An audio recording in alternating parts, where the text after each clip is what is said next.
U.S. President Donald Trump has lashed out at North Korea, vowing to ratchet up pressure on Pyongyang. I made clear that we will not allow this twisted dictatorship to hold the world hostage to nuclear blackmail. I discussed with the United States and South Korean military leaders both military options and readiness to respond to North Korean provocation. Trump made the remarks in a televised statement a day after returning from his 12-day trip to Asia. He added that Chinese leader Xi Jinping pledged to use Beijing's economic leverage over Pyongyang to achieve denuclearization in North Korea.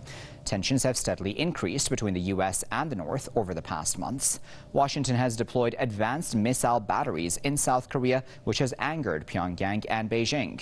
North Korea has conducted a series of nuclear tests, which it says are designed to thwart U.S. plots against the East Asian country. Joining us live now from Ontario is Jason Unruhe, who is a political commentator, joining us live now via Skype.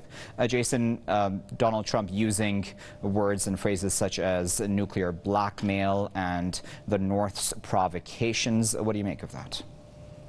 Oh, I think it's just simply facetious. So the United States is the one who is carrying out the provocations. The DPRK has made it very clear since the resumption of the nuclear weapons program that their only desire is to protect themselves from the aggressive acts of the United States, and particularly its imperialist drive towards the country and others, but more specifically to defend itself from any invasion by the United States, which they have been threatened with for decades now. For Trump to simply say that the DPRK is trying to hold the rest of the world hostage, or even just the United States hostage, is ridiculous, because it's the U.S. who's carrying out these aggressions. Is it the DPRK that sanctions the United States?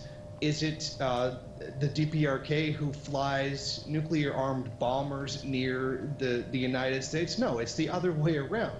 It's the United States that has been continually attacking the United States. But this is just one of those instances where the U.S. is looking to justify its imperialist aggression, but then also make itself out to look like the victim in the process.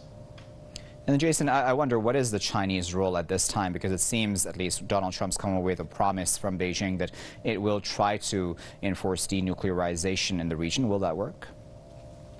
I really don't think the Chinese are going to be able to have that much of an effect. The DPRK has proven on many occasions that it will do whatever that it thinks is right. And if they believe that their lives, their very existence are under threat from the United States, which they very much are, they're going to continue on a course in order to defend themselves. The one thing the DPRK has always wanted was a strong deterrence against invasion by the U.S. The development of nuclear weapons would certainly provide that to them. China is much more interested in having stability in the region, something where there's less hostilities, there's less war of words going back and forth between the two sides, something that's much more stable and friendly for a kind of trade relation. So in this instance, China does have an advantage to a denuclearized Korea, but the DPRK will always stand on its own 2 feet and demand its own independence by any means necessary. Very well, Jason. We'll leave it there at that. But of course, as always, we appreciate you taking your time out to speak to us.